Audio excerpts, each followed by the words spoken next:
तो क्या साइंस से डर लगता है? क्या साइंस के कंसेप्ट समझ नहीं आते?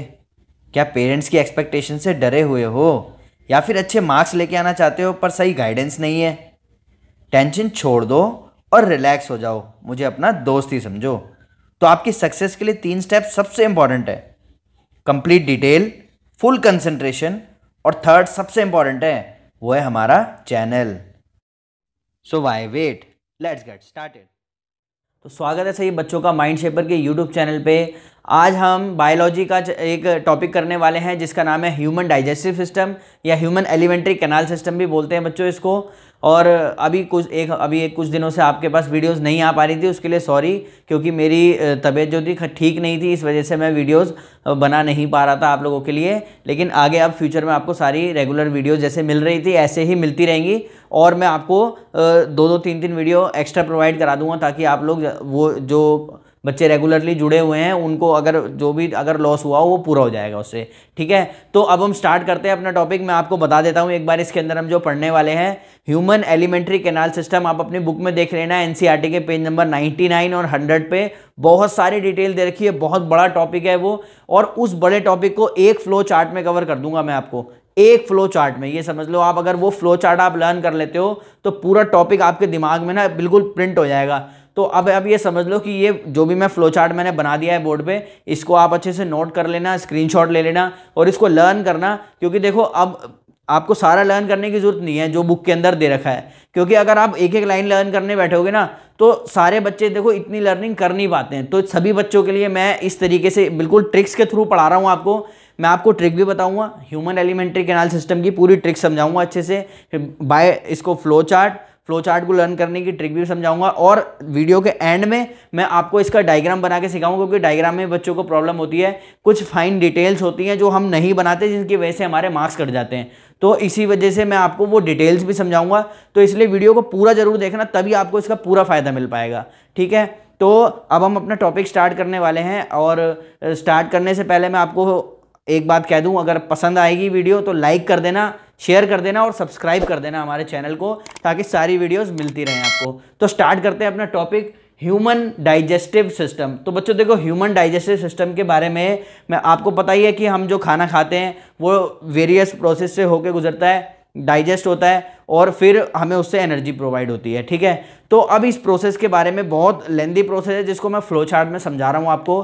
तो स्टार्ट करते हैं। देखो, जो ह्यूमन डाइजेस्टिव ये सिस्टम है, तो देखो सबसे पहले जो हम क्या है, हम मल्टी सेलुलर ऑर्गेनिजम्स हैं। हमारा जो मोड ऑफ न्यूट्रिशन है वो क्या है, होलोजोइक है। ये हम पहली वीडियो में पढ़ चुके हैं कि हमारा जो मोड ऑफ न्यूट्रिशन है वो होलोजोइक है। होलोजोइक न्यूट्रिशन क्या होता है, जिसके अंदर फूड को हम एक कॉम्प्लेक्स फूड को पूरा होल इनटेक करते हैं और फिर उसको डाइजेस्ट करते हैं। ठीक है ना, तो इसीलिए देखो, अब हम क्या, यहाँ पे सबसे पहला जो स्टेप है वो लिखा हुआ है माउथ। माउथ क्यों, देखो जो भी हम खाना खाते हैं वो इनटेक कैसे करते हैं, मुंह के थ्रू करते हैं। ठीक है ना, अब हमारे माउथ के अंदर देखो हमें क्या चीज़ें दे रखी हैं डाइजेशन के लिए, टीथ दे रखी हैं, टंग दे रखी है। और ये टीथ किस लिए हैं, वो क्या, जो भी हम खाना खाते हैं वो कॉम्प्लेक्स होता है नेचर में। ठीक है, कॉम्प्लेक्स नेचर में होता है, उसको एक हमें परफेक्ट टेक्सचर, एक शेप देनी पड़ती है ताकि इजीली स्वॉलो कर सकें उसको हम। तो इसीलिए हमें टीथ दिए गए हैं। टीथ क्या करते हैं, क्रश कर देते हैं उस फूड को।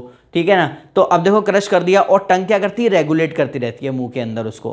तो देखो आप इस बात को नोट करना, आज जब खाना खाने बैठोगे ना तो इस बात को नोट जरूर करना जो मैं आपको बता रहा हूँ, या जब भी आपको कोई फेवरेट आपकी चीज़ खाने को मिलती है ना, ये बात बहुत सारे बच्चों ने नोट भी करी होगी। तो देखो, जब हम वो पहली बाइट लेने वाले होते हैं ना, ऐसे बिल्कुल मुंह के पास लेके आने वाले होते हैं, तो मुंह में ना पानी आ जाता है हमारे।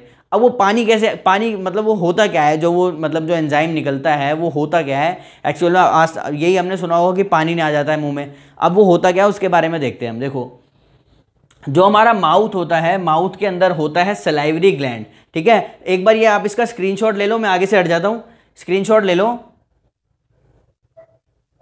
तो स्क्रीनशॉट ले लिया होगा, तो आगे बढ़ते हैं, इसके बारे में पढ़ते हैं अब हम। देखो, माउथ के अंदर होता है सलाइवरी ग्लैंड, सलाइवरी ग्लैंड के अंदर से निकलता है सलाइवा। तो जो वो पानी निकलता है ना, वो जो वाटर टाइप होता है, वो होता है सलाइवा। उस एंजाइम का नाम है सलाइवा। तो आपसे 1 मार्क में पूछ सकते हैं, क्योंकि देखो फिर बता रहा हूँ, पेपर में क्या शॉर्ट क्वेश्चंस आएंगे और वो उनके काफ़ी सारे टाइप्स आ जाएंगे। डाइजेस्टिव सिस्टम के 5 पार्ट पूछ लेंगे, 5 नंबर का हो जाएगा, ठीक है, या 4 पूछ लेंगे या 3 पूछ लेंगे, 2 नंबर का डायग्राम हो जाएगा। तो इसलिए सारी डिटेल में आपको इसी तरीके से समझा रहा हूँ, ताकि एग्जाम पॉइंट ऑफ व्यू से आपको प्रॉपर उसकी प्रिपरेशन हो सके, ठीक। तो देखो माउथ के अंदर होता है सलाइवरी ग्लैंड, सलाइवरी ग्लैंड से सेक्रीट होता है सलाइवा, ठीक है। आप इसको अपनी लैंग्वेज बना के लिख सकते हो फ्लो चार्ट को। सलाइवरी ग्लैंड से निकला सलाइवा, सलाइवा के अंदर क्या होता है, salivary amylase. Salivary amylase is a enzyme which convert the starch into sugar. तो जो हमारे फूड के अंदर स्टार्च होता है उसको शुगर में चेंज कर देता है ये। इसको आप एक एक्सपेरिमेंट से टेस्ट कर सकते हो। आप क्या, सुबह उठना, आप एक काम करना, एक रोटी का टुकड़ा लेना या ब्रेड का कोई भी टुकड़ा लेना, उसको आप खाओ और चबाते रहो, उसको खूब देर तक चबाना है। थोड़ी देर बाद वो आपको मीठा लगने लग जाएगा। तो वो मीठा क्यों, मीन्स वो शुगर में कन्वर्ट हो जाता है। तो इसलिए जो स्टार्च है वो शुगर में चेंज हो जाता है। तो देखो हमारे जो फूड का डाइजेशन है वो हमारे माउथ से ही स्टार्ट हो जाता है। तो ये आपसे क्वेश्चन पूछा भी जाता है कि सबसे पहले जो डाइजेशन है वो कहाँ से स्टार्ट होता है, तो माउथ से स्टार्ट होता है। और कौन सा एंजाइम एक्ट करता है, सलाइवरी अमाइलेज एक्ट करता है। कहाँ से निकलता है, सलाइवरी ग्लैंड से निकलता है। सलाइवरी ग्लैंड से सलाइवा निकलता है, सलाइवा के अंदर सलाइवरी अमाइलेज होता है, ठीक, जो स्टार्च को शुगर में चेंज कर देता है। तो ये हमने पहला पार्ट पढ़ लिया, इसका पहला स्टेप पढ़ लिया। अब देखो, अब जो खाना है सलाइवरी अमाइलेज उसके अंदर मिल चुका है, शुगर में चेंज हो चुका है। इसीलिए बोलते हैं फूड को हमें ज़्यादा अच्छे से चबाना चाहिए, देर तक चबा के फिर उसको खाना चाहिए, अंदर निकलना चाहिए, ठीक है ना। तो सलाइवरी अमाइलेज बता दिया। अब देखो, अब सलाइवरी अमाइलेज से फूड कहाँ जाएगा, हमारी फूड पाइप से हमारे स्टमक में जाएगा वो। तो अब ये जो फूड पाइप है इसका नाम है ईसोफेगस, ठीक है, ईसोफेगस भी बोलते हैं इसको। और ये जो आपकी ईसोफेगस है इसमें फूड जो है ना जाते हुए रुकना नहीं चाहिए। तो अगर रुक गया तो हम चोक हो जाएंगे, ठीक है ना, आगे खाना नीचे नहीं जाएगा। तो इसीलिए उसको हम एक प्रॉपर शेप और टेक्सचर देते हैं ताकि उसको हम निगल सकें और ये खाना इजीली नीचे तक चला जाए। इसके लिए एक मूवमेंट है जिसका नाम है पेरिस्टाल्टिक मूवमेंट्स। इन पेरिस्टाल्टिक मूवमेंट की वजह से जो फूड है वो इजीली जो है नीचे जाता है, वो रुकता नहीं है। जैसे अगर मान लो खाना यहाँ आ जाता है, यहाँ के बाद उसको आप बाहर नहीं निकाल सकते, वो नीचे ही जाएगा अपने आप ही। वो किस वजह से हो रहा है, क्योंकि पेरिस्टाल्टिक मूवमेंट क्या इंश्योर करती है कि आपका जो फूड है उसका पाथ जो है बिल्कुल ईजिली स्टमक तक जा सके, उसमें कोई रुकावट ना आए, ठीक है ना। तो peristaltic movement is the rhythmic movement of contraction and relaxation of the wall of esophagus या फूड पाइप की वॉल्स की एक रिदमिक मूवमेंट होती है, वो कॉन्ट्रैक्ट होएगी, ठीक है, रिलैक्स होएगी और फूड को आगे आगे उसको धक्का लगा के भेजती रहती है, ठीक है ना, एक तरीके का पुश करती रहती है फूड को, ताकि फूड इजीली ईसोफेगस से हमारे स्टमक में जा पाए। तो माउथ पड़ा, माउथ से फूड गया ईसोफेगस, जिसको हम अपने बोल रहे हैं फूड पाइप। ये हमारी फूड पाइप में चला गया। फूड पाइप में मैंने आपको बताया कि पेरिस्टाल्टिक मूवमेंट की वजह से फूड इजीली यहाँ पे इसमें ट्रेवल कर पाता है, ठीक है, हमारी फूड पाइप में ट्रेवल कर पाता है। अब देखो आगे पढ़ते हैं। अब ईसोफेगस से फूड आ गया स्टमक के अंदर, ठीक है, माउथ से ईसोफेगस से आ गया स्टमक में। अब स्टमक में आने के बाद जैसे ही फूड हमारे स्टमक में आता है, स्टमक के अंदर कुछ एंजाइम्स निकलते हैं, क्योंकि खाने को क्या करना है, डाइजेस्ट भी तो करना है ना। तो उसको डाइजेस्ट करने के लिए कुछ एंजाइम्स निकलते हैं। अब वो देखो कैसे निकलते हैं, कहाँ से निकलते हैं, ये भी पूछा जाता है। तो स्टमक के अंदर होता है आपके गैस्ट्रिक ग्लैंड्स। गैस्ट्रिक ग्लैंड्स के अंदर से क्या निकलता है, गैस्ट्रिक जूस। तो गैस्ट्रिक ग्लैंड से निकलेगा गैस्ट्रिक जूस, ये आपको इजीली लर्न भी हो जाएगा, ठीक है। दोनों में गैस कॉमन है, गैस्ट्रिक भी कॉमन ही है। गैस्ट्रिक ग्लैंड से गैस्ट्रिक जूस निकलता है, ठीक है। अब इसका क्या काम है ये देखते हैं हम। अब ये जो गैस्ट्रिक जूस निकलते हैं इसके अंदर कुछ एंजाइम्स होते हैं, जैसे HCl आ गया, म्यूकस और पेप्सिन। ये 3 एंजाइम्स निकलते हैं जो फूड हमारे स्टमक में आया है उसको डाइजेस्ट करने में हमारी हेल्प करते हैं, ठीक है ना। तो देखो अब स्टमक में फूड आ गया है। स्टमक में फूड आने के बाद हमारे जो गैस्ट्रिक ग्लैंड्स हैं, हमारे जो स्टमक की वॉल्स हैं, वो क्या करेंगी, गैस्ट्रिक ग्लैंड से गैस्ट्रिक जूस निकालेंगी। गैस्ट्रिक जूस निकला, अब गैस्ट्रिक जूस के अंदर है HCl, म्यूकस और पेप्सिन। अब देखो इनके फंक्शंस पढ़ते हैं। पूछा जाता है कि what is the role of HCl in our digestive system. तो अब देखो HCl क्या करता है, HCl जो जो हमारा मीडियम है डाइजेशन का उसको एसिडिक बनाता है, ठीक है ना। एसिडिक, अब एसिडिक क्यों बनाना है, एसिडिक के क्या क्या कारण है जिससे वो एसिडिक बना रहा है। तो एक एंजाइम है जिसका नाम है पेप्सिन। पेप्सिन प्रोटीन को डाइजेस्ट करता है, ठीक है ना। अब देखो प्रोटीन किसकी वजह से डाइजेस्ट होता है, पेप्सिन की वजह से, इसलिए पेप्सिन निकल रहा है स्टमक के अंदर। अब ये जो इसकी एक कंडीशन होती है पेप्सिन की, पेप्सिन हमेशा एसिडिक मीडियम में ही काम करेगा, ठीक है ना। पेप्सिन एसिडिक मीडियम में काम करता है, तो इसके एक्शन के लिए यहाँ पे देखो गैस्ट्रिक जूस के अंदर क्या प्रेजेंट है, HCl। तो आपसे HCl के फंक्शन पूछे जाते हैं, रोल पूछा जाता है। तो पहला हो गया to make the medium acidic for the pepsin to act on the protein, ठीक है, ताकि प्रोटीन के ऊपर पेप्सिन एक्ट कर पाए इजीली, इसीलिए HCl निकल रहा है। और दूसरी बात क्या है कि ये जो HCl है, देखो एसिड है, तो जो हमारे खाने के अंदर कुछ हो सकता है, बैक्टीरिया हो, कुछ जर्म्स हो, वो बैक्टीरिया और जर्म्स हैं वो क्या होंगे, HCl की मदद से किल हो जाएंगे, मर जाएंगे। तो देखो इसलिए हमारे डाइजेशन के अंदर HCl भी निकलता है, पेप्सिन निकलता है, म्यूकस निकलता है। मैंने आपको HCl बता दिया, पेप्सिन बता दिया, अब म्यूकस के बारे में बताता हूँ। देखो क्या होता है। अब देखो जो एसिड है, एसिड से बर्न भी हो सकता है, ठीक है, हमारे जो टिश्यूज़ हैं उनको हार्म भी हो सकता है। और देखो कमाल की बात है, एसिड अगर थोड़ा सा भी अगर हमारे टच हो जाए तो हमें पता लग जाता है, लेकिन हम अगर और बहुत ज़्यादा सीवियर बर्न हमारी बॉडी को हो सकता है। लेकिन जो हमारे ये जो स्टमक में निकलता है डाइल्यूट होता है, डाइल्यूट एसिड से भी बर्न महसूस होता है, लेकिन हमें देखो पता ही नहीं लगता हमारे स्टमक में एसिड निकल रहा है या नहीं। अब ऐसा क्यों है, ये जो म्यूकस है यही काम करता है। तो म्यूकस एक तरीके की, ये हमारी जो स्टमक की लाइनिंग होती है इसकी वॉल्स पे जाके ऐसे बैठ जाता है, उन वॉल्स पे जाके बैठ जाएगा, और जब एसिड निकलता है तो वो हमारी वॉल्स को प्रोटेक्ट करता है ताकि हमें उस एसिड का जो बर्न है वो महसूस ना हो, ठीक है ना। लेकिन जब कभी इनडाइजेशन हो जाता है और ज़्यादा एसिड निकलता है हमारे स्टमक में, तो ऐसे में वो म्यूकस की लेयर भी थोड़ी सी डिस्टर्ब हो जाती है और हमें थोड़ा थोड़ा पेन और इरिटेशन होता है। उसको हम न्यूट्रलाइज करने के लिए बेस ले लेते हैं, ठीक है ना। तो ये मैंने NCERT रीडिंग वाली जो उसमें है लिस्ट में, उसमें भी मैंने बता रखा है सारा, तो बाकी वहाँ से भी देख लेना आप इसके बारे में, ठीक है ना। बाकी मैं आपको जो मेन डिटेल है वो ये बता रहा हूँ इसके अंदर कि गैस्ट्रिक ग्लैंड हमारे स्टमक में होते हैं, गैस्ट्रिक ग्लैंड से निकलता है गैस्ट्रिक जूस, और गैस्ट्रिक जूस के अंदर होता है HCl, म्यूकस और पेप्सिन। HCl पेप्सिन को काम करने में मदद करता है, पेप्सिन प्रोटीन को डाइजेस्ट करता है। पेप्सिन के वर्क के लिए स्टमक के अंदर जो मीडियम है वो एसिडिक होना चाहिए, ये इंश्योर कौन करता है, HCl।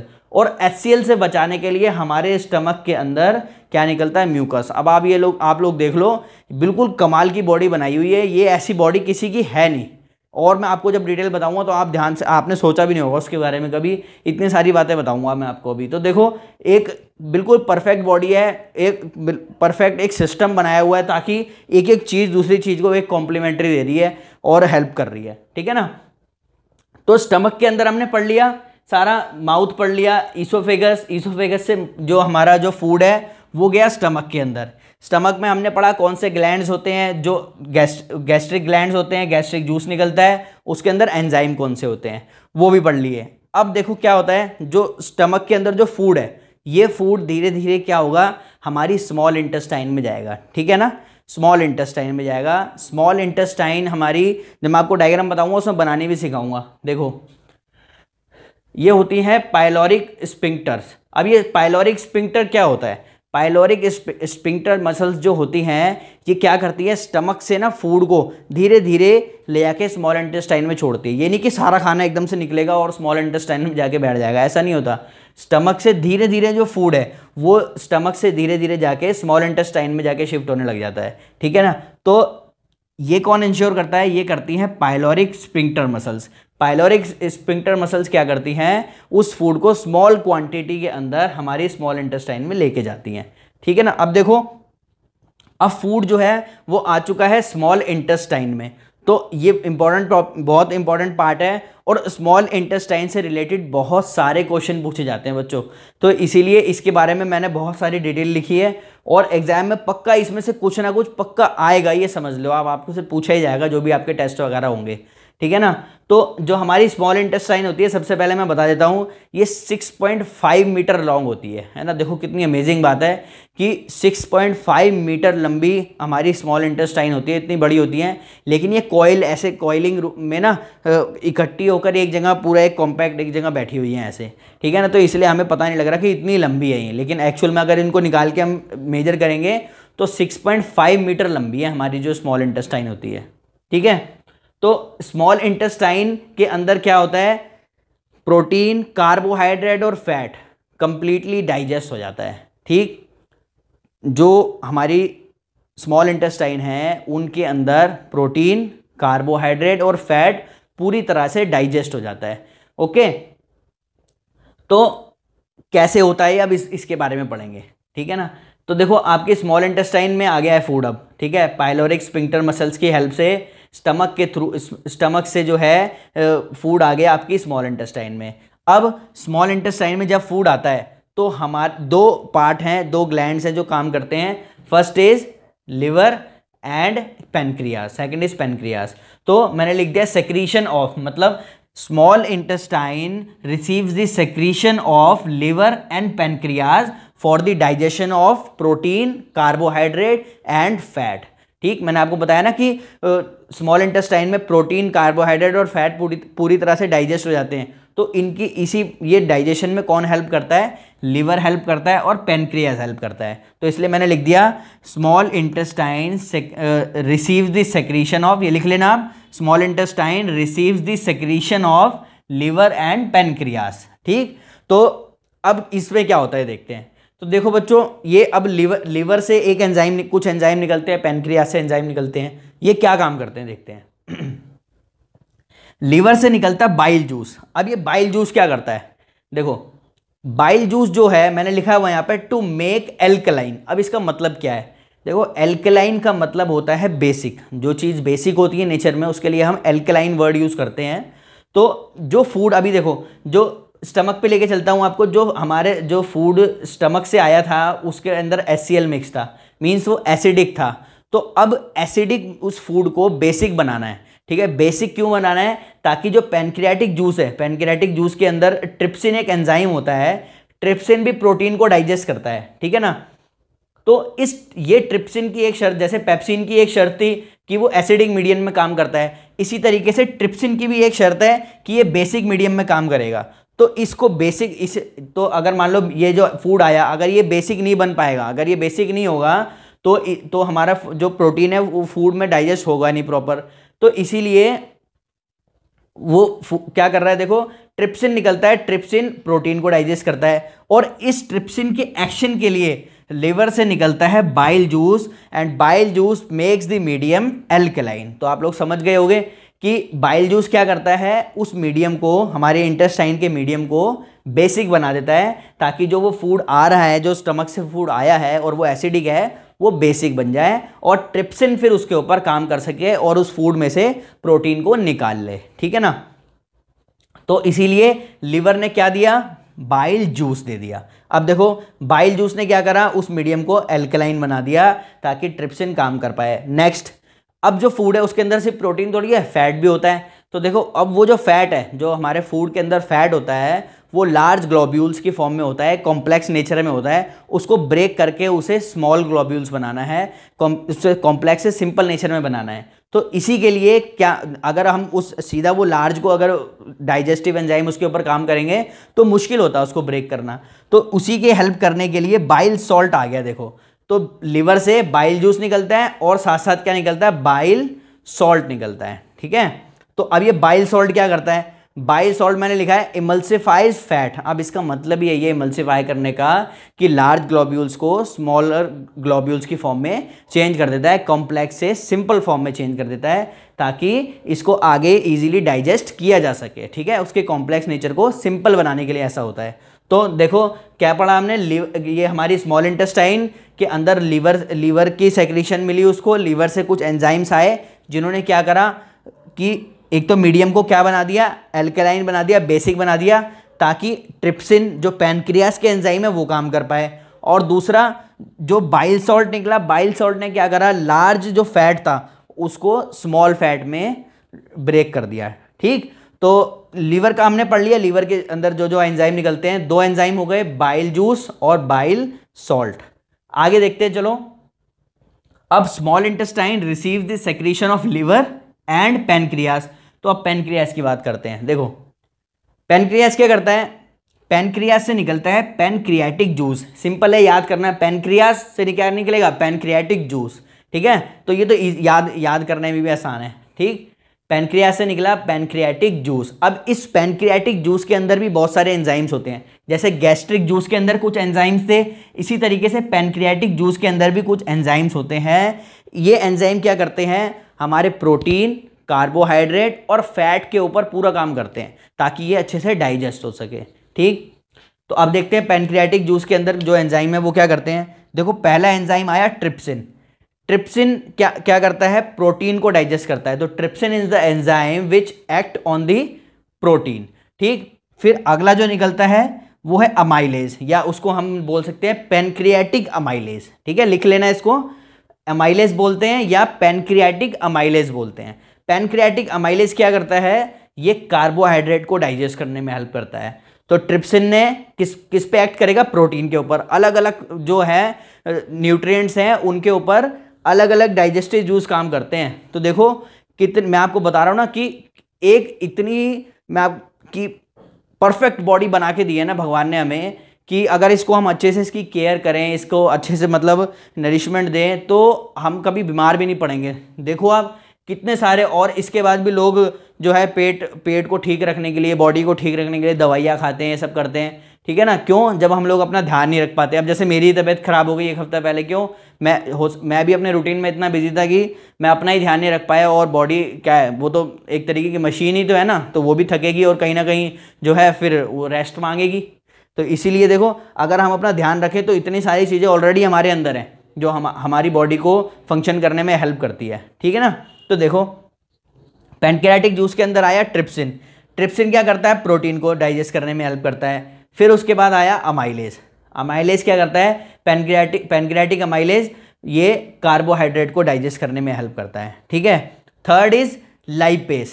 लाइपेज क्या करता है, अब देखो मैंने लिखा है फैट और इमल्सिफाइड, मतलब इमल्सिफाइड फैट को डाइजेस्ट करता है। तो आप इसको ऐसे लिख सकते हो, trypsin digest protein, amylase helps in the digestion of carbohydrate and lipase help in the digestion of emulsified fat। अब ये emulsified fat कौन सा आप लोग समझ गए होंगे, जो मैंने यहाँ पे अभी बताया था कि जो बाइल सॉल्ट है, बाइल सॉल्ट ने क्या करा, फैट को इसने इमल्सिफाई कर लिया था, लार्ज फैट को स्मॉल बना लिया था। और अब ये जो स्मॉल फैट था ये आगे फिर डाइजेस्ट होने गया और लाइपेस ने उसके ऊपर एक्ट किया और क्या बना दिया उसको, देखो इमल्सिफाइड फैट के ऊपर एक्ट करेगा और इसको पूरा डाइजेस्ट कर देगा।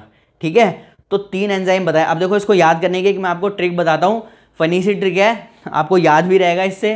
तो क्योंकि देखो इतना सारा याद करना मुश्किल है और इनके बारे में ना मोस्टली पूछा जाता है, ट्रिप्सिन, अमाइलेज और लाइपेस के बारे में कि ये कैसे एक्ट करते हैं।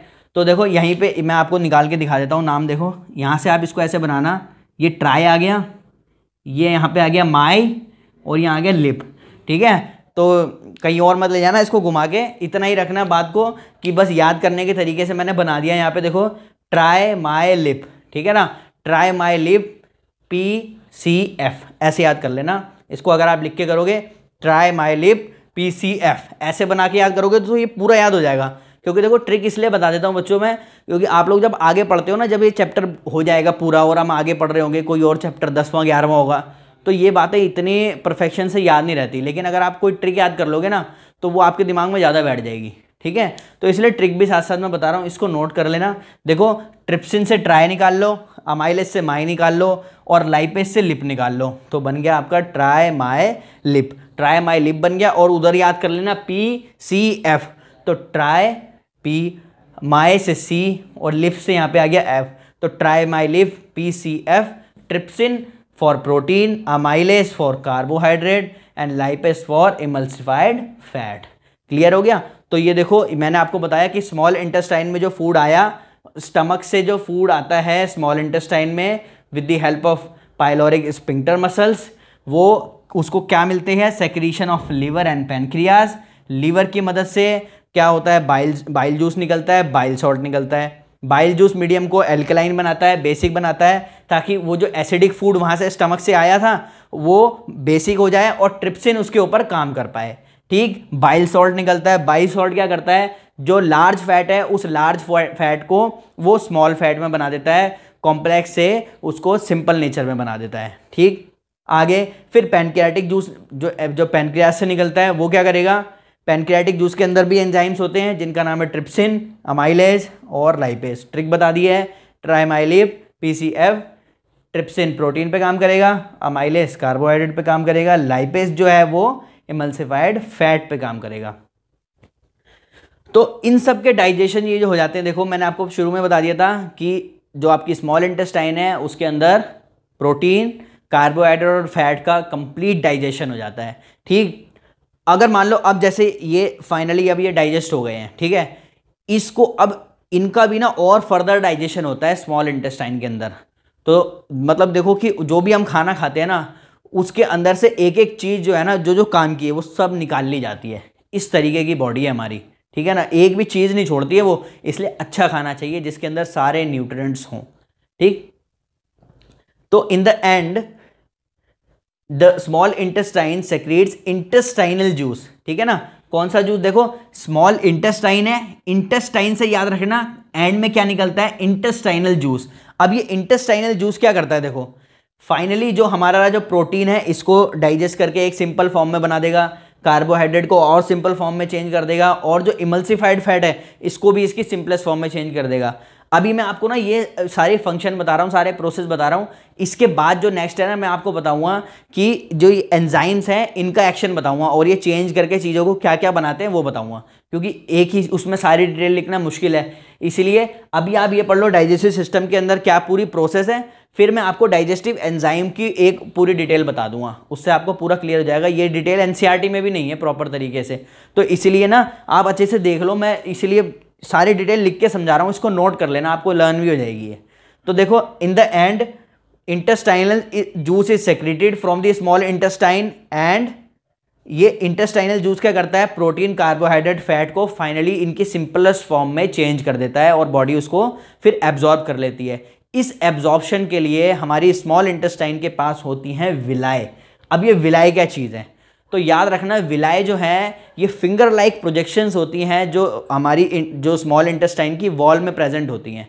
ठीक है ना, तो villi increases the surface area for the absorption. ठीक है, एब्जॉर्प्शन के को इंक्रीज करने के लिए हमारी स्मॉल इंटेस्टाइन के अंदर क्या है, विलाइज हैं। Villi are the blood vessels, richly supplied blood vessels, which ये क्या करती हैं, absorbs the food and transport to the all body, all cells, each and every cell. ठीक, तो ये विलाय जो हैं उसको फूड को जो भी हमारा जो ग्लूकोज बन गया, अमीनो एसिड बन गया, इन सबको एब्जॉर्ब कर लेगी इंटेस्टाइन में से। और हाईली सप्लाइड ब्लड वेसल्स हैं तो ब्लड से वो फूड सारा जो है हमारे सेल, पूरी बॉडी के सेल्स में जाके हमें एनर्जी प्रोवाइड करता है। फिर वो एनर्जी डेली एक्टिविटीज़ के लिए इस्तेमाल होती है और सेल वगैरह जो रिपेयर होने हैं, नए सेल बनने हैं, उसमें यूज़ हो जाती है। ठीक है, तो अब हमने पढ़ लिया स्मॉल इंटेस्टाइन। स्मॉल इंटेस्टाइन के अंदर हमने पढ़ लिया कि सबसे एंड में निकलेगा इंटेस्टाइनल जूस, और विलाय तो क्या करेंगी, उसको जो भी सब कुछ डाइजेस्ट हो चुका है, जितने भी काम की चीज़ है उसको एब्जॉर्ब करके पूरी बॉडी को एनर्जी प्रोवाइड करा देती हैं। आगे देखते हैं, देखो अब जो फूड है स्मॉल इंटेस्टाइन से जाएगा लार्ज इंटेस्टाइन में। ठीक है, ह्यूमन देखो एक ऐसा वो है मल्टी सेलुलर ऑर्गेनिज्म, इसके पास स्मॉल इंटेस्टाइन भी है और लार्ज इंटेस्टाइन भी है। सारे मल्टी सेलुलर ऑर्गेनिजम्स के पास ऐसा नहीं है। जैसे काऊ है, काऊ के पास जो है सिर्फ स्मॉल इंटेस्टाइन होती है, क्योंकि वो सिर्फ क्या करती है, हर्बीवोरस है, सिर्फ वो हरी चीज़ें खाती है, तो इसीलिए वो मुश्किल होता है डाइजेस्ट करना। इसलिए उनको देखो ज़्यादा लॉन्ग वो दी गई है, क्योंकि जो स्मॉल इंटेस्टाइन की लेंथ है मैंने आपको पहले ही बताया 6.5 मीटर होती है वो, तो उसको डाइजेस्ट करना मुश्किल है, इसके लिए उसको ज़्यादा लंबी इंटेस्टाइन दी गई हैं। ठीक है ना, तो देखो कितनी कमाल की बात है कि ह्यूमन को दोनों दिए हैं, काऊ को सिर्फ एक ही दी है, स्मॉल इंटेस्टाइन दे रखी है। ठीक है। और जैसे टाइगर है वो क्या है, वो मीट ईटर है, वो मीट खाता है, तो मीट जो है इजी होता है डाइजेस्ट करना, तो इसीलिए उसको सिर्फ क्या मिली है, लार्ज इंटेस्टाइन मिली हुई है। जो टाइगर है उसके पास लार्ज इंटेस्टाइन है, और लार्ज इंटेस्टाइन मीट को एब्जॉर्ब करने में काम आती है। लेकिन ये देखो आप, ह्यूमन को लार्ज भी दिए हैं, स्मॉल भी दिए हैं, क्योंकि भगवान को पता था कि ये जो ह्यूमन है ये हरी चीज़ें भी खाएगा, ये मीट भी खाएगा, ये सब कुछ खाएगा, इसलिए सब कुछ दे रखा है इसको, ठीक है। तो देखो स्मॉल इंटेस्टाइन से अब जो फूड है वो आ गया है लार्ज इंटेस्टाइन में। अब मैंने आपको यहाँ लिख दिया है, large intestines are 1.5 metre long होती हैं। जो आपकी लार्ज इंटेस्टाइन है 1.5 मीटर लॉन्ग होती हैं। और अब जो फूड है देखो, जो स्मॉल इंटेस्टाइन से आया ये लार्ज इंटेस्टाइन में आ गया है। अब लार्ज इंटेस्टाइन में क्या होगा, देखो यहाँ होता है absorption of water, water absorption हो जाती है, ठीक है ना। तो अब जो हमने खाना खाया, फाइनली जो स्मॉल इंटेस्टाइन में सब कुछ डाइजेस्ट होने के बाद फिर भी वो जो फूड है जाएगा लार्ज इंटेस्टाइन में। लार्ज इंटेस्टाइन उसको क्या करेगी, उसके अंदर से जितना भी अमाउंट ऑफ वाटर है उसको सोख लेगी, ठीक है ना। उस सारे वाटर को सूखने के बाद क्या होगा, देखो अब आगे देखो, लार्ज इंटेस्टाइन ने वाटर एब्जॉर्ब कर लिया पूरा, ठीक। अब वाटर एब्जॉर्ब करने के बाद वो फाइनली जाए, फिर एक पूरा एक वेस्ट मटेरियल तैयार हो जाता है, सारा वाटर उसमें से निकल जाता है, और वो जो वेस्ट मटेरियल है through the anus, by the anus sphincter muscles, वो जो वेस्ट मटेरियल है वो रिमूव हो जाता है। Removal of waste material occur through the anus, ठीक है ना। तो देखो मैं ये यहाँ पे मैंने आपको सिंपल बता दिया कि माउथ टू जो आपकी इसोफेगस है वहाँ जाएगा, इसोफेगस से स्टमक में जाएगा, स्टमक से स्मॉल इंटेस्टाइन में जाएगा, स्मॉल इंटेस्टाइन से लार्ज में जाएगा, लार्ज से फिर एनस के थ्रू वो वेस्ट मटेरियल फाइनली जो है वो निकल जाता है, हमारी बॉडी से रिमूव हो जाता है, ठीक है, by the help of anal sphincter muscles, ठीक है। तो मैंने आपको सारी डिटेल बता दी है। और वो जो पूरे 2 पेज दे रखे हैं ना, 99 और 100 पेज पे जितने भी डिटेल है वो एक फ्लो चार्ट में कवर कर दिया मैंने आप लोगों के लिए। और एक अब जो इसका मैं सेकंड पार्ट जो बताऊंगा अभी आपको, वो जितने भी डाइजेस्टिव एंजाइम है उसका एक्शन बताऊंगा मैं, ठीक है ना। तो इसको नोट कर लेना, अच्छे से समझ आ गया होगा आप लोगों को। अब बढ़ते हैं हमारे नेक्स्ट टॉपिक की ओर, जो है role of the digestive enzyme. तो आगे देखते हैं। तो बच्चों मैंने आपको ह्यूमन डाइजेस्टिव सिस्टम का पूरा फ्लो चार्ट बता दिया, सारी प्रोसेस बता दी अच्छे से। अब जो मैंने आपको बोला था कि जो डाइजेस्टिव एंजाइम्स है उसका एक्शन भी बता देता हूँ, और जो चीज़ें चेंज होके बनती हैं वो क्या किस तरीके से वो डाइजेस्ट करता है, एंजाइम जो हैं किन किन फॉर्म्स में कन्वर्ट करते हैं वो देख लेते हैं हम एक बार। देखो तो एक्शन ऑफ डाइजेस्टिव एंजाइम क्या है, मैंने सलाइवरी अमाइलेज, ये माउथ में होता है, माउथ में निकलता है ये हमारे, ठीक है। सलाइवरी अमाइलेज जो है, सलाइवरी अमाइलेज कन्वर्ट कर देता है स्टार्च को शुगर में, ये मैंने आपको पहले भी बता दिया था। आगे देखो पेप्सिन जो है, pepsin acidic medium needed, pepsin के एक्शन के लिए एसिडिक मीडियम चाहिए होता है। और मैंने आपको बताया था पहले भी कि ये प्रोटीन पे एक्ट करता है, प्रोटीन के डाइजेशन में हेल्प करता है, ठीक है ना। तो अभी मैं आपको यहाँ पे देखो ये बता रहा हूँ, बिल्कुल स्पेसिफिक इन्फॉर्मेशन दे रहा हूँ, ये बुक में नहीं है इसीलिए मैं आपको बता रहा हूँ कि देखो ये पहले प्रोटीन, ये जो प्रोटीन पे एक्ट करता है, प्रोटीन को पहले चेंज करता है पेप्टोन्स में, ठीक है ना। पेप्सिन प्रोटीन डाइजेस्टिव एंजाइम तो है, बट ये प्रोटीन को पहले चेंज करता है पेप्टोन्स में, सीधा डाइजेस्ट नहीं कर देता, सिंपलेस्ट फॉर्म नहीं बनाता, प्रोटीन को पेप्टोन्स में चेंज कर देता है। फिर आगे फिर मैंने आपको बताया था ट्रिप्सिन जो बेसिक मीडियम में एक्ट करता है, और बाइल जूस इसको इसके मीडियम को बेसिक बनाता है। स्मॉल इंटेस्टाइन में होता है ये, और पैनक्रियाटिक जूस के अंदर प्रेजेंट होता है, पैनक्रियास से निकलता है पैनक्रियाटिक जूस, उसके अंदर होता है ट्रिप्सिन। ट्रिप्सिन क्या करता है, अब ये जो पेप्टोन्स थे इन पेप्टोन्स को पेप्टाइड्स बनाएगा। ये सब नोट कर लेना अच्छे से, स्क्रीनशॉट ले लो एक बार। तो ले लिया होगा स्क्रीनशॉट। आगे देखो ट्रिप्सिन पेप्टोन्स को पेप्टाइड्स में चेंज करता है, ठीक है ना। तो प्रोटीन पहले पेप्टोन्स में चेंज होता है, पेप्टोन से पेप्टाइड्स में चेंज हो जाता है, ठीक है। पेप्सिन ने काम किया, ट्रिप्सिन ने काम किया उसके ऊपर। फिर आगे देखो जो लाइपेस है, लाइपेस मैंने आपको बताया था जो इमल्सिफाइड फैट था, इमल्सिफाइड फैट पे एक्ट करता है। इमल्सिफाइड फैट के ऊपर एक्ट करने के बाद फैटी एसिड और क्या बनाता है, वो ग्लिसरॉल बना देता है, ठीक है ना। तो वो जो इमल्सिफाइड फैट था फैटी एसिड और ग्लिसरॉल में चेंज हो गया। क्लियर। तो ये देखो ये एक्शन ऑफ डाइजेस्टिव एंजाइम्स हैं, ये बुक में आपको कुछ ये नहीं मिलेगा, प्रोटीन वाला पार्ट तो बिल्कुल भी नहीं मिलेगा। अब एंड में मैंने आपको बताया था सबसे जो स्मॉल इंटेस्टाइन में निकलता है इंटेस्टाइनल जूस, ठीक। इंटेस्टाइनल जूस फिर जो आपके प्रोटीन, कार्बोहाइड्रेट और फैट थे उसको पूरी तरह से डाइजेस्ट कर देता है। ठीक। तो जो कार्बोहाइड्रेट है वो finally converted into glucose, carbohydrate से बन जाता है ग्लूकोज। जो आपके पेप्टाइड्स, मतलब प्रोटीन पेप्टोन बना, पेप्टोन से पेप्टाइड्स बना। अब ये जो पेप्टाइड्स है मीन्स जो प्रोटीन की ही फॉर्म है वो क्या बन जाती है, amino acid. Amino acid is the simplest form of protein, तो एमिनो एसिड बन जाती है। और जो फैट है वो तो यही चेंज हो गया था, फैट वही रहेगा बस, फैटी एसिड प्लस ग्लिसरॉल। तो ये एक्शन ऑफ डाइजेस्टिव एंजाइम मैंने आपको बता दिया, इसको अच्छे से नोट कर लेना और लर्न कर लेना आप लोग। अब आगे बढ़ते हैं हमारे डाइजेस्टिव सिस्टम के डायग्राम की ओर। अब मैं डायग्राम बना के दिखाऊंगा आपको, इजी ट्रिक से समझाऊंगा कैसे बनाना है। ठीक है, आपको प्रॉब्लम नहीं आएगी और उसकी जो स्पेसिफिक डिटेल है वो भी बता दूंगा। तो आगे बढ़ते हैं हमारे डायग्राम की ओर। तो अब बच्चों मैं आपको बना के दिखाऊंगा ह्यूमन एलिमेंट्री कैनाल सिस्टम या ह्यूमन डाइजेस्टिव सिस्टम भी बोल सकते हैं इसको। इसका डायग्राम बना के दिखाऊंगा और जो भी एक एक फाइन डिटेल है वो सारी इसके साथ मैं डिस्कस करूंगा। चलो मैं आपको बना के दिखाता हूँ, कोशिश करना देख के फिर एक बार तुम भी बनाने की। ठीक है, देखो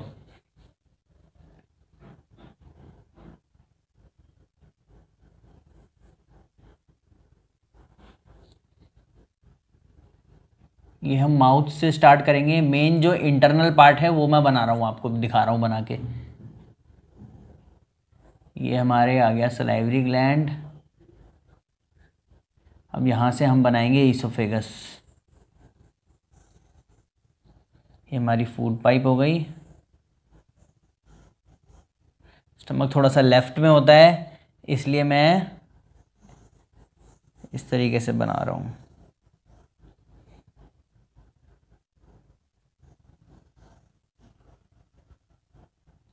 इसको थोड़ा सा लंबा कर दिया मैंने, बताऊंगा अभी क्यों किया है, आगे देखो।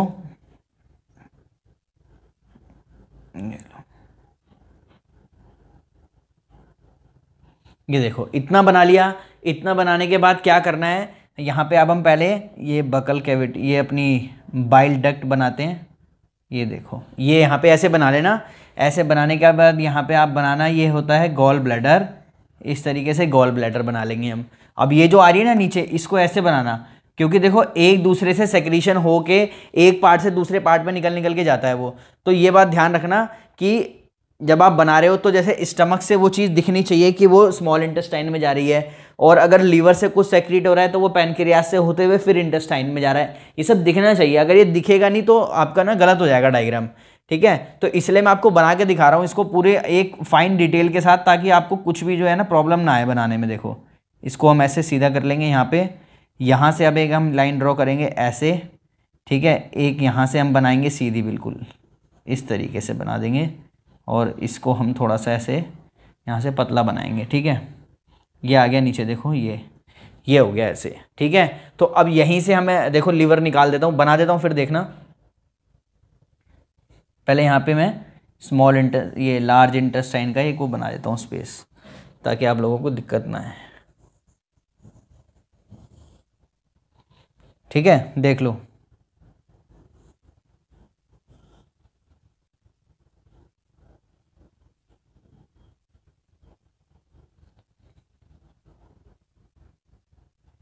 अब एक ऐसे स्माइल बना देना।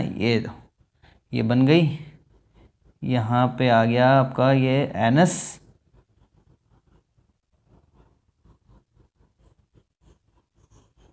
ये हो गई आपकी लार्ज इंटेस्टाइन। ठीक है, तो ये आपने फ्रेम तैयार कर लेना है इसका, यहाँ से भी कर देना है, ये लो, और ये गैप छोड़ देना है यहाँ पे। ठीक है, ऐसे इंटेस्टाइन को कनेक्ट करने के लिए, स्मॉल को लार्ज से कनेक्ट करने के लिए यहाँ पे हमने गैप छोड़ दिया।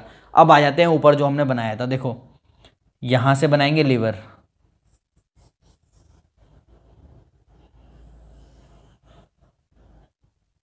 यहाँ जोड़ा, यहाँ से यहाँ जोड़ा। ठीक है, liver is the largest gland in our body, याद रखना इस बात को, पूछ सकते हैं आपसे। अब यहाँ पे एक जैसे वो पत्ती बनाते हैं ना, इस तरीके से बना देना। देखो ये बन गया आपका पेनक्रियास। ठीक है, ऐसे डॉट्स बना देना, ये बन गया। देखो अब इजी लगेगा। बुक में जो है ना एक्चुअल में देखो वो हाथ से बनाने में ना यहाँ पे उसकी काफ़ी उसको कंजेस्टेड बना रखा है, तो वहाँ ना आपसे कहीं ना कहीं गलती हो जाएगी और वो बिल्कुल दिखनी चाहिए। अब ये देखो ये आ गया ना, तो इस तरीके से देखो स्टमक से ये फूड ऐसे होता हुआ यहाँ पे स्मॉल इंटेस्टाइन में आ रहा है। ठीक है, तो ये दिखना चाहिए प्रॉपर बनाने के, इसलिए मैं आपको कह रहा था दे सीख लो इसको। ठीक है, तो अब ये बना लिया मैंने। अब यहाँ पे क्या हो गया देखो, ये तैयार, ये यहाँ से हमने इसोफेगस बनाई, स्टमक आ गया, लिवर आ गया, गॉल ब्लैडर, पेनक्रियाज, इनका इंटरकनेक्शन दिखा दिया। ठीक है, अब मैं यहाँ पर बनाने जा रहा हूँ स्मॉल इंटेस्टाइन। ये बनती नहीं है बहुत सारे बच्चों से, तो इसको देखो मैं बनाने की ना आपको ट्रिक सिखाता हूँ कैसे है। यहाँ पे जो हमने बनाया ना यहीं से शुरू हो जाना है, ऐसे करना, कुछ नहीं करना, बस ऐसे करते जाना जैसे मैं कर रहा हूँ, ऐसे ही यहां से करते जाना, बस ऐसे बनाते जाओ। बस मेरी बात पर यकीन रखना, ये अपने आप बन जाएगा। देखो ऐसे ही करते जाओ, बस सिंपल, कुछ नहीं करना, सिर्फ ऐसे ही ये टेढ़े मेढ़े ये ऐसे ही लकीरें बनाते जाओ। ये देखो, ये अभी आपको ये इनको जहाँ जहाँ लकीरें हैं इनको थोड़ा थोड़ा डबल करना शुरू कर देना, वॉल से मैच करना शुरू कर देना। ये आपको इंटेस्टाइन बनती हुई दिखने लग जाएंगी, अभी देखना बनती दिखने भी लग गई होंगी, क्योंकि ये कॉइल शेप है। देखो अंदर जो है ना आपस में इंटरकनेक्टेड है, तो इसलिए कोई इसकी स्पेसिफिक शेप बना के कोई फ़ायदा नहीं है। तो इस तरीके से हम इसको बना सकते हैं। आप लाइनें ड्रॉ करते जाओगे, अपने आप इंटेस्टाइन तैयार होती जाएगी, जैसे मैं बता रहा हूँ ऐसे बना देना बस। एग्ज़ाम में कोई मार्क्स नहीं कटने वाला है। तो ये देखो बन गई ना इंटेस्टाइन। तो बस हमने क्या करा, बस यही शेप जो है ऐसे ऐसे ऐसे करके बनाते जाना, आपका इंटेस्टाइन तैयार हो जाएगा। देखो ठीक है, तो ये आपका देखो, ये मैंने आपको ह्यूमन डाइजेस्टिव सिस्टम पूरा तैयार करके बता दिया। अब इसको हम कर लेते हैं लेबल, इसकी लेबलिंग कर लेते हैं हम। ठीक है, तो यहाँ पे देखो ये हो गया हमारा माउथ, माउथ आ गया। माउथ में ये इसको हम बोलते हैं बकल कैविटी। ये जो है आपका ये है सलाइवरी ग्लैंड, जहां से क्या निकलता है, सलाइवा सेक्रीट होता है और उसके अंदर से होता है सलाइवरी अमाइलेज। ठीक, ये आपकी हो गई ईसोफेगस। ईसोफेगस में क्या होता है आपके, ईसोफेगस ये पेरिस्टाल्टिक मूवमेंट होती है इसके अंदर, और ये फूड पाइप भी बोलते हैं इसको हम, जो हमारे फूड को माउथ से स्टमक में लेके आती हैं। तो ये हो गया हमारा स्टमक। क्लियर है, स्टमक बन गया। स्टमक के साथ में यहाँ क्या होता है, ये होता है लिवर। ठीक है, यहाँ मैं एक डायफ्राम बना देता हूँ, ये रह गया था बस, ऐसे बना देना, ये हो गया आपका डायफ्राम। ठीक है, ये डायफ्राम बन गया। अब आगे देखो, समझ आ रहा है ना, इसको ड्रॉ करके देखना बच्चों, जब भी आएगा अच्छे से समझ। ये होता है गॉल ब्लैडर, गॉल, इसको बोलेंगे गॉल ब्लैडर। आगे देखो, गॉल ब्लैडर बना दिया। गॉल ब्लैडर के बाद ये होता है पैनक्रियाज, इसको बोलेंगे पैनक्रियाज। ठीक है, पैनक्रिया, ये गॉल ब्लैडर है। गॉल ब्लैडर के नीचे आप लिखोगे स्टोर्स बाइल्स, बाइल को स्टोर करता है ये। ठीक है ना, ये लिवर के अंदर ही गॉल ब्लैडर होता है, गॉल ब्लैडर बाइल को स्टोर करता है। ठीक, अब ये जो ये खाली पार्ट बनाया था, ध्यान रखना ये खाली पार्ट जरूर बनाना। यहाँ पे देखो लिवर और स्टमक के बीच में गैप है छोटा सा, ये इस छोटे से गैप का ही नाम है, इसलिए मैंने बनाया है स्पेसिफिकली। इसको हम बोलते हैं, ये होता है बाइल डक्ट। ठीक है, इसको बोलते हैं, इस गैप को बोलते हैं बाइल डक्ट। ये गैप मैं एरो बना रहा हूँ देखो यहाँ पे, इस गैप को बोलते हैं बाइल डक्ट। तो ये आपने लिखना है, जब भी मैं यहाँ पे गैप दिया था तो इसका रीज़न है गैप के पीछे। आगे देखो, पैनक्रियाज हो गया, बाइल डक्ट हो गया। अब ये जो ये इंटेस्टाइन ही आ रही है, ये हमारी स्मॉल इंटेस्टाइन यहीं से शुरू हो जाती है, ऐसे आना। ठीक है, फिर ये यहाँ पे इस तरीके से कॉइलिंग हो रखी है, 6.5 मीटर लॉन्ग होती है, और ये हमारी लार्ज इंटेस्टाइन है। इसको हम देखो थोड़ी अच्छी सी शेप दे देते हैं, ये इस तरीके से बना लेते हैं थोड़ा सा। देखो अब ये इंटेस्टाइन जैसा लगने लग जाएगा आपको।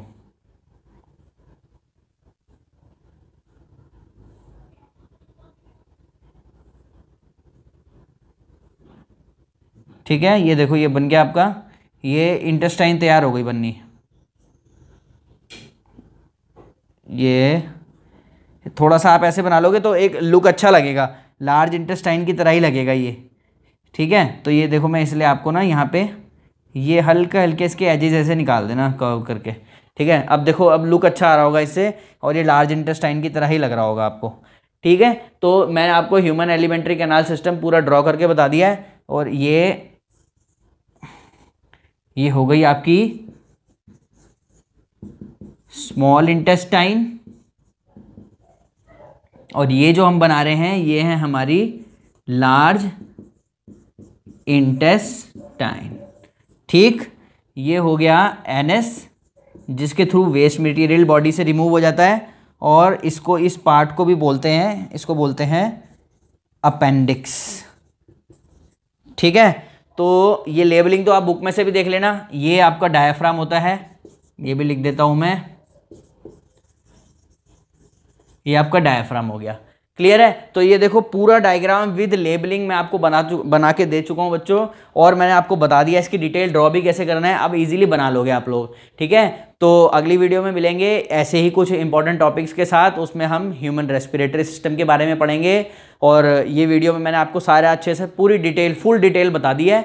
पहले ये वीडियो देखो, इस वीडियो के बाद आप एनसीईआरटी की डीप रीडिंग वाली देखना, वो NCERT complete reading line by line की जो प्लेलिस्ट क्लास 10th के लिए, बायोलॉजी की जो बना रखी है वो देखना इस टॉपिक के लिए।